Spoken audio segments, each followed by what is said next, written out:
Pero creo que para entender los fenómenos de un país no se pueden hacer fotografías de los momentos, sino que hay que tratar de ver el momento en su desarrollo histórico y en los contextos en que él se mueve. Por otro lado, eso implica una sólida formación filosófica y educativa para poder interpretar los fenómenos sociales que tienen lugar en una sociedad. Hoy me voy a referir a eso. Yo me voy a tratar de referir a algunos elementos, resultados de la política educativa cubana y sus fundamentos. Yo no puedo en 1 hora y media, que es el tiempo del cual dispongo, que voy a tratar de utilizar menos para tener más tiempo para las discusiones,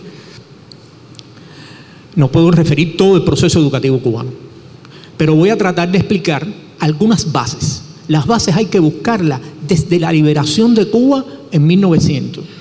Ustedes dirán, concho, ese hombre se fue tan lejos para explicarnos un siglo después lo que está pasando, pero es que hay que tener en cuenta que Cuba fue el último país en liberarse de España como colonia española, que se enfrentó a una guerra de independencia con un marcado sentido nacional, que enfrentó a la metrópolis en su ideología y que después, sometida infructuosamente la independencia, tuvo que enfrentar la manera de entender el mundo americano con las intervenciones norteamericanas que se produjeron en el inicio del siglo en Cuba. Es decir, el ideario pedagógico cubano, que arranca no con José Martí, que viene desde antes, de un sentido nacional independentista,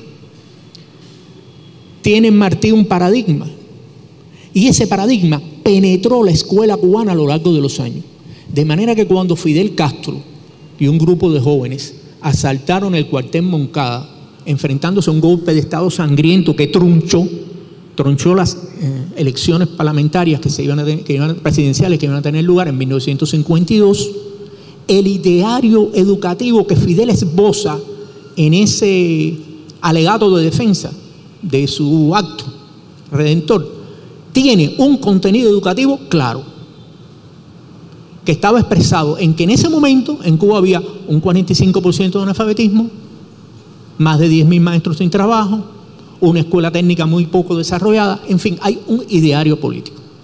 Bueno, creo que todos ustedes saben que llevamos 54 años de revolución. La revolución triunfa en 1959 con un ideario educativo que trata de concretar.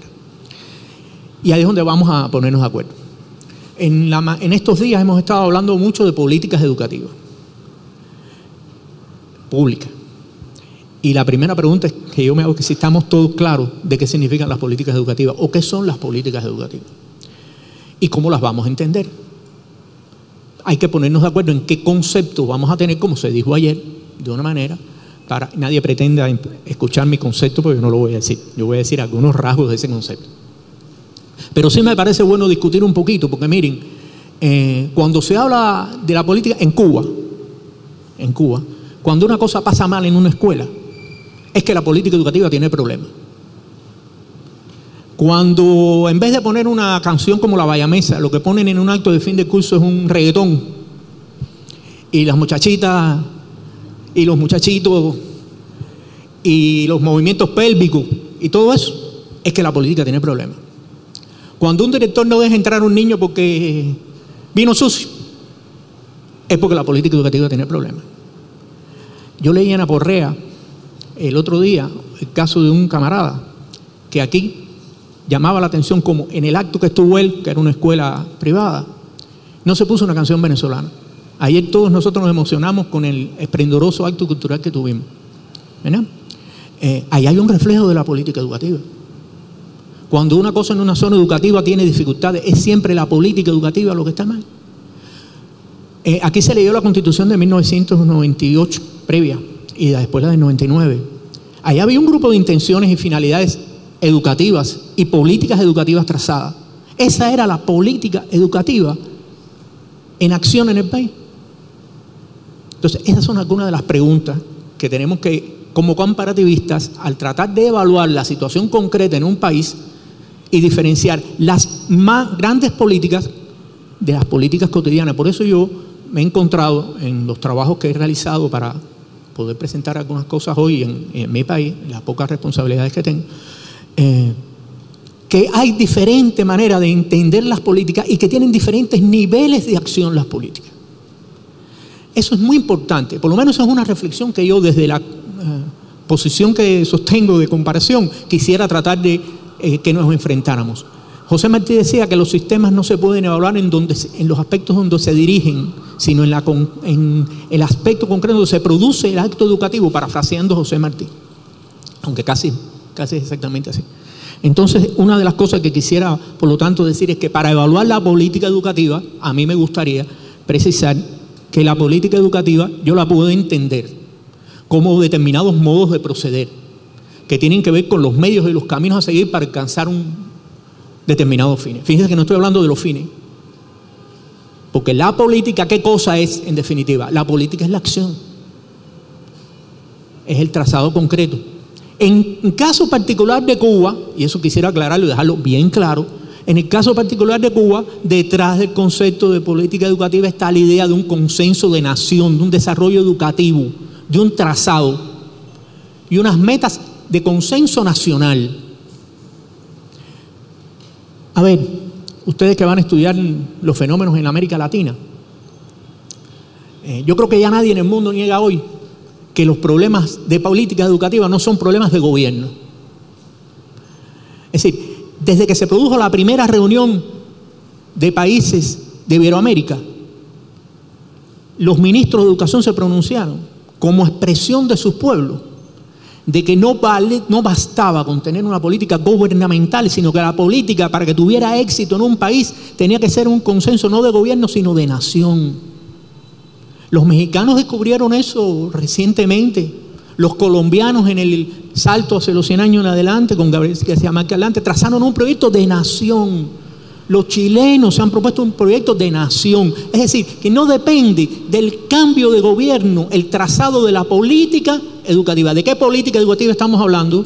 De las macropolíticas que la nación consensa como ideal educativo a lograr.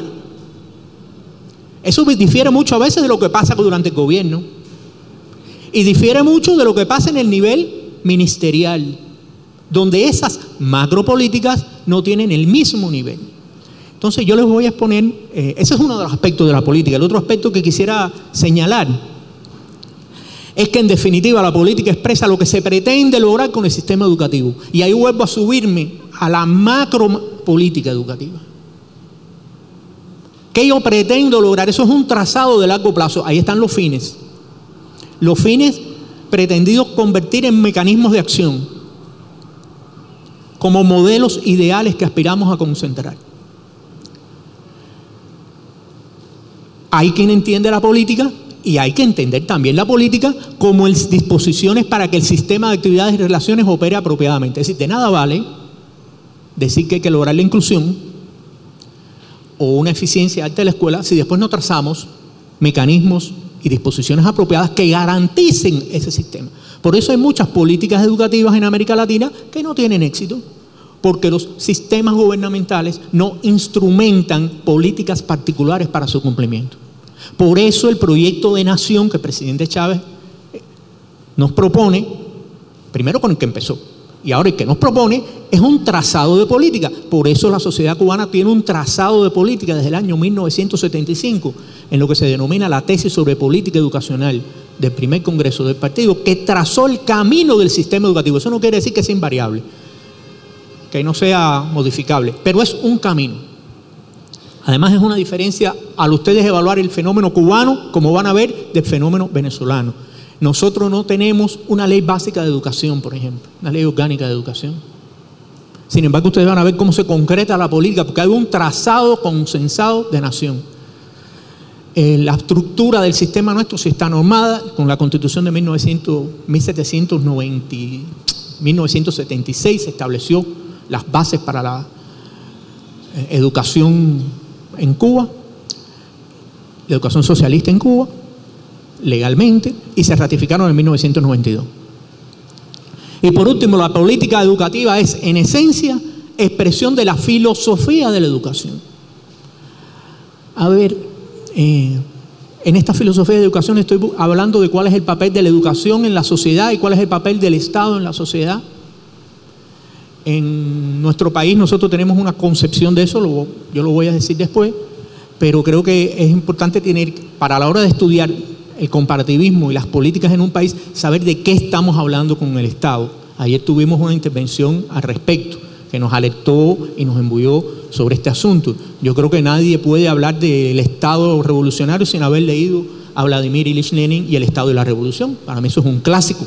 Y creo que el que no haya leído eso, poco podrá decir del Estado en la etapa fase del socialismo. O tendrá que considerar no solo a Marx, porque Marx, definitiva, la burguesía nos rescata al Marx economista, pero casi olvida al Marx filósofo. Y no hablan de Engels, con su clásico El Anti-Düren, donde establece la teoría sobre el Estado y la violencia. Es decir, que dominar la filosofía de la educación que tiene nuestro país, en este caso Cuba, es una posición esencial para comprender la política educativa cubana. Y ahora voy a expresar esta política, los cambios y cómo se ha movido, qué significa, cuáles han sido algunos de los hitos fundamentales. Para mí ha sido muy difícil tratar de concentrar estas claves fundamentales para interpretar la pedagogía cubana, porque yo me voy a referir no a los macro problemas, sino a los problemas intermedios, pero de todas maneras voy a tratar de ver. Esta presentación fue hecha en Windows, esta máquina tiene Linux. Si hay algún problema, no se preocupen, yo voy y busco la diapositiva que tiene. Aquí voy a utilizar lo de Benedetti, ¿no? Nosotros cuando hacemos el amor, si hay sábana, qué bueno, no hay sábana, da igual. Entonces,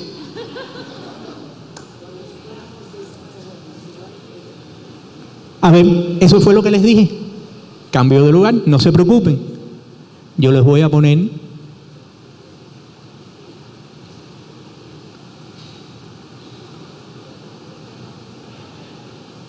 miren, esto es muy importante para entender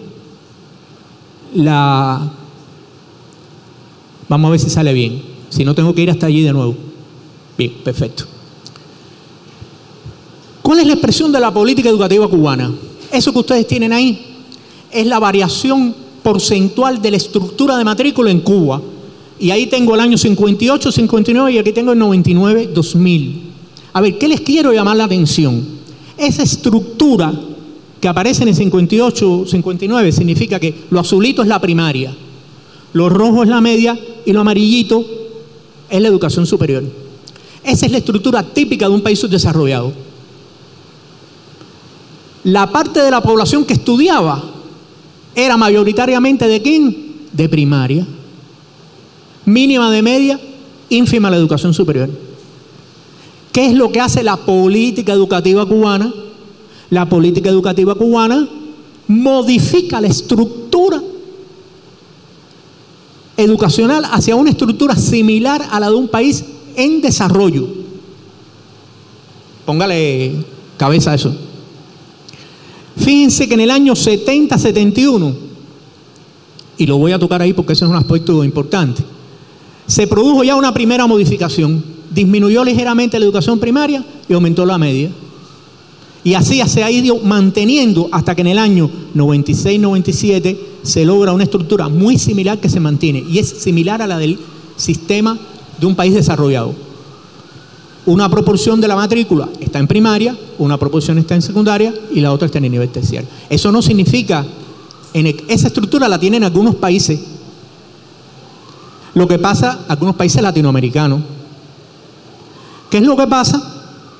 Que no todo el mundo, no están incluidos todos los estudiantes, todos los posibles estudiantes de ese país. La diferencia con Cuba es que aquí están incluidos todos los estudiantes del país. Esa es una diferencia. La segunda diferencia es que se logra en menos de 12 años, en 12 años, se logra prácticamente la universalización de la educación primaria en el 1970. Y se comienza a extender la educación hacia el nivel secundario. Cuando en el año 1971 se hizo el primer proyecto regional para América Latina y el Caribe, por la Oficina Regional de la UNESCO, ya Cuba tenía vencidas las metas de ese proceso. En 12 años, ustedes saben que se alfabetizó toda la población analfabeta en Cuba en un año. que se crearon escuelas para todos los niños muy rápidamente. Bueno, eso son políticas educativas, resultados de políticas educativas. Voy a seguir entonces caracterizando cómo han sido los cambios de esa política a lo largo del tiempo. En primer lugar, hemos identificado, yo me he detenido en 4 momentos. Un primer momento que corresponde hasta el año 1972. ¿Qué fue lo que tuvo que hacer la política cubana ahí? Extender los servicios educativos. Extender los servicios, incluir a toda la población. Cuba es un país pobre. A ver, hagan un esfuerzo de... Olvídense que son venezolanos. Cuba no tiene petróleo. Dependía solamente del azúcar. La solución de cualquier gobierno es sacrificar la educación, que es lo que hace todo el mundo cuando empieza en una política de reunificación o de reelaboración social, en aras de el resto de los beneficios. En Cuba todo, ustedes verán después, casi todo el presupuesto se dedica a la educación. En los primeros años, ustedes verán cómo lo van a ver. Entonces, hasta el año 70, 71, ¿qué fue lo que se hizo? Como decimos nosotros, empujar lo que está haciendo la revolución bolivariana. Aprovechando además las mejores experiencias cubanas y de otros países. Es decir, la revolución cubana impulsó la educación en los primeros años, hizo todos los esfuerzos por incorporar maestros a las aulas, captó personas como maestros, porque lo importante es llevar la palabra, la educación a cada niño y cada joven. Eso es una filosofía que después yo voy a explicar muy rápidamente. Y en el año 72, habiendo alcanzado ya un cierto desarrollo, aparece un nuevo reto para la política educativa cubana, que es la incorporación al Consejo de Ayuda Mutua Económica de los países socialistas y el despegue del desarrollo económico social. Eso es un condicionamiento para la educación. En los años 80 ya se extiende todo el sistema, se produce una reforma en los años 75 y lo que se hace es continuar desarrollando masivamente. A ver, para que tengan una idea, cuando triunfó la revolución, ya les dije, estábamos en una dictadura, fue una dictadura sangrienta, hubo casi 20.000 muertos, torturados, reprimidos. La revolución le dio mucha seguridad a la familia cubana cuando triunfó, para poder entender por qué ocurren estos procesos. A ver, en 2 años, los alquileres, en Cuba había una gran cantidad de casatenientes, es decir, personas que eran dueños de bienes raíces, ¿no? Hubo una ley que se llamó Ley de Reforma Urbana que redujo los alquileres a la mitad. Se elevaron los salarios, se eliminó la prostitución, hubo una reforma agraria que benefició a los campesinos. Es decir, hubo un grupo de medidas sociales revolucionarias muy radicales para el contexto latinoamericano, solamente comparable a las de México en su momento, incluso algunas sobrepasaron las de México. Y eso creó un fervor hacia el desarrollo social del país y de las personas. Cuando hay fervor, eso se traduce generalmente en el plano horizontal. Y hubo un gran crecimiento de la población demográfica de los niños en Cuba, en los años 59, 60 y 61, que 10 años después entraba en la primaria y 5 años después entraba en la secundaria. Es decir, una explosión de matrícula. ¿Y qué fue lo que se hizo? ¿Qué política trazó la dirección del país? Bueno, lo que trazó la política es de no dejar de darle educación a las personas. Y se tomaron cualquier cantidad de medidas para resolver esos asuntos. Bueno, ahora salto al año 90. Graben esa fecha, por favor. Graben la fecha del año 90 porque después lo vamos a ver. Por primera vez aparecen en el año 90 3 grandes direcciones de política en la filosofía educativa cubana. Una primera que era hacer de la escuela el centro cultural más importante de la comunidad. Eso era un proceso que venía desarrollándose desde los 80.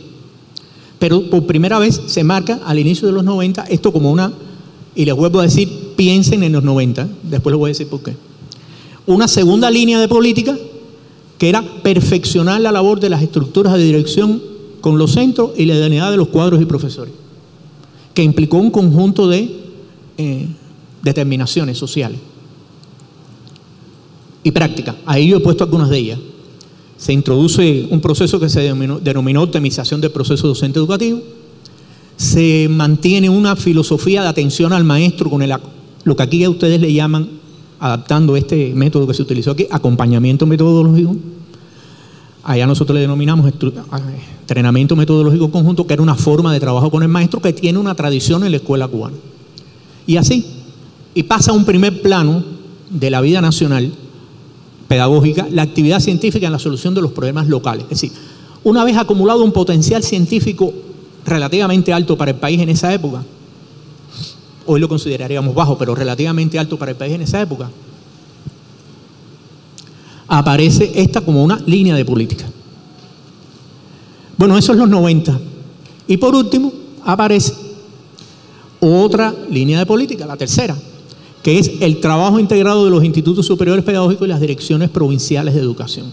Es decir, hasta ese momento, la labor de estas dos estructuras, que es lo que sería la zona educativa, con las universidades de ciencias pedagógicas que hay en cada territorio, trabajaban de una manera no tan coordinada como nosotros queríamos. Y aparece una línea de política educativa que dice que hay que hacer un trabajo integrado entre esas dos estructuras para atender los fenómenos educativos. Eso tiene mucho que ver con la estructuración del sistema, con la racionalización del personal, yo le soy franco, pero tiene además que ver con una manera de entender los fenómenos que estaban ocurriendo en Cuba en los años 90. Bueno, voy a ver si logro que esto funcione como debe ser, y si va para allá, no va a funcionar. No va a funcionar, tranquilo. Bueno, dicho esto, les voy a poner entonces cuáles eran esas filosofías o cuáles eran esos elementos en el momento actual, hasta el año pasado. Al año pasado aparecen 5 direcciones de trabajo para organizar el sistema educativo cubano, que tienen mucho que ver con la manera en que se concibe la orientación estratégica de la educación. Fíjense, aquí había 3, hasta finales de los 2000. A partir del año 2000, con la introducción de la planificación estratégica, aparecen 5 grandes direcciones. Unas veces son 3, otras veces son 4, 5. Una es la educación en valores, como un fenómeno necesario de la educación cubana. La atención al proceso de la dirección educacional. Fíjense que estas ya no son las macropolíticas educativas del país. Estas son concreciones particulares desde el ministerio que tratan de atender la dirección de la educación como fenómeno social complejo organizado. Ayer vimos que la educación tiene niveles, formas de interpretación. Aquí yo me estoy refiriendo a la dirección de la educación como fenómeno social encargado a los órganos de gobierno. Aparece una dirección que es la formación y superación del personal docente, a la cual nos vamos a referir después. La dirección del proceso docente educativo y el aseguramiento técnico, material y financiero. Es decir, como ustedes ven en el tiempo, la interpretación de lo que debe ser la concreción de la macropolítica educativa cambia. ¿Qué es lo constante? ¿Qué es lo constante? ¿Y a qué nos ha llevado esto? Bueno, esto nos ha llevado, y ya no voy a ir más para atrás y para adelante, sino que me voy a concentrar a partir de ahora, pero quisiera que comprendieran esto bien. Esto nos ha llevado a que en el momento actual nosotros estemos obligados a trazar una línea de política que considere las regularidades apreciadas en el proceso de trabajo nuestro. Eso no es fácil lograr, pero vamos a ver si lo podemos lograr. Hasta aquí dije lo que era la política. ¿En qué estado estamos hoy? Bueno, nosotros tenemos unos altos niveles de atención y extensión de la educación primaria y media. Ahí aparecen unas gráficas de supervivencia en los niveles medios y primarios. La supervivencia en Cuba es de cuántos entran en primer grado y cuántos salen en quinto, como lo hace la UNESCO. Los índices en Cuba van desde 99.2 hasta 99.1 y en el nivel medio desde 97 a 98. Es decir, que de 100 alumnos que entran en el primer grado, 99 llegan al quinto grado, aunque la escuela primaria termine en sexto. Esas son altas tasas de supervivencia. Altas tasas de supervivencia. Y eso plantea retos, Plantea el reto de mantener la educación para toda la población, que significa para toda la población escolar, tanto en el nivel primario como en el nivel medio. Estos son los niveles que alcanza la educación cubana hoy. Esta es la escolarización por grupos de edades. Ahora les pido que piensen cómo es este proceso en Venezuela ahora. Es decir, entre las edades de 0 y 5 años, la educación inicial, nosotros tenemos incorporado por vías formales y no formales casi todos los estudiantes, casi todos los niños.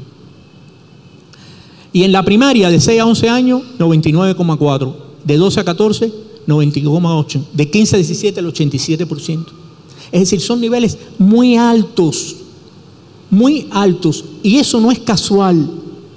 Ese es el resultado de una política educativa de nivel que se apoya en estos momentos del desarrollo y que yo voy a explicar cuáles son algunos de esos ejes cardinales de esa política. Pero fíjense, esa es la realidad a la que después de casi 50 años nosotros hemos arribado. Pero como les llamé la atención, eso ha sido un proceso que transitó desde un nivel en el año 59 hasta poco a poco ir logrando los niveles de desarrollo. Nosotros logramos en los 12 primeros años un alto nivel de inclusión social. A ver, una de las cosas que más me ha gustado del seminario es el cartel ese que está allá atrás. El socialismo no cae del cielo.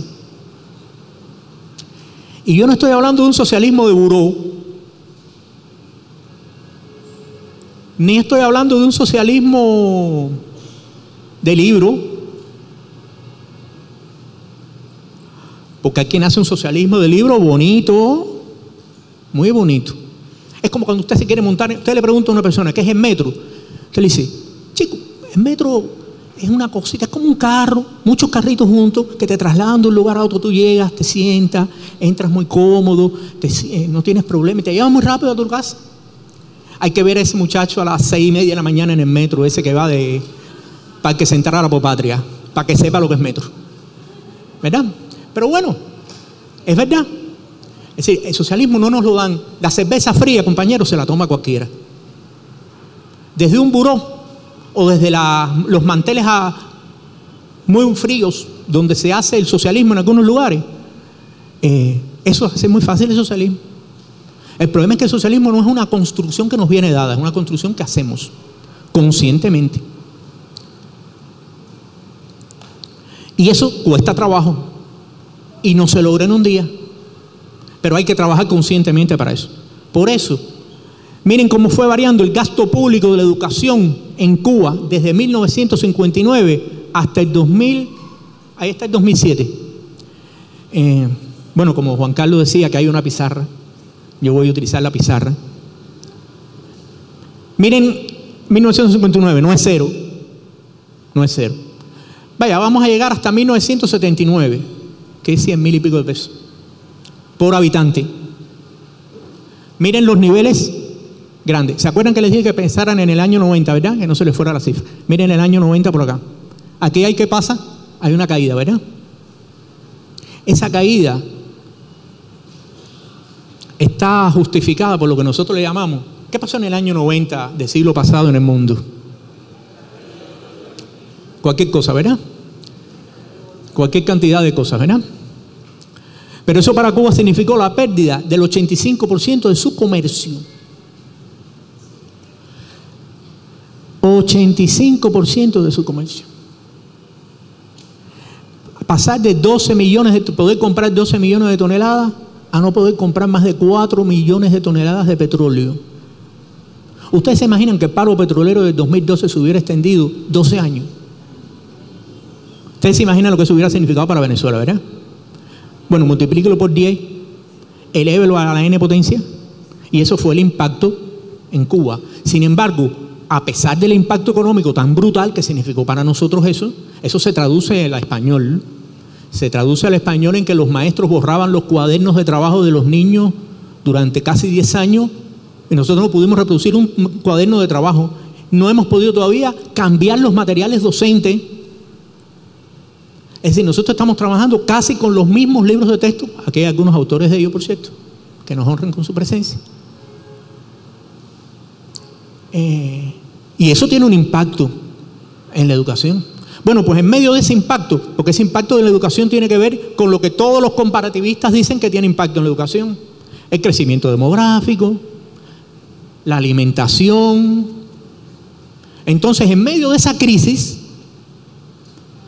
parcial, la nación cubana decidió preservar lo único que podía preservar, que era la educación y la salud. Y todos los esfuerzos se fueron hacia eso, y por eso mantuvimos esos niveles. Fíjense, el primer estudio comparativo de la UNESCO en Latinoamérica, que se conoce como el Laboratorio Latinoamericano de Evaluación de la Calidad de Educación, se hizo en el año 1996. Cuba obtuvo el primer lugar entre todos los países de Latinoamérica, en medio de esta difícil situación, porque teníamos, como voy a explicar después, un recurso humano muy importante, y esa es una de las líneas de política que nosotros debemos tratar de precisar, y yo los voy a precisar.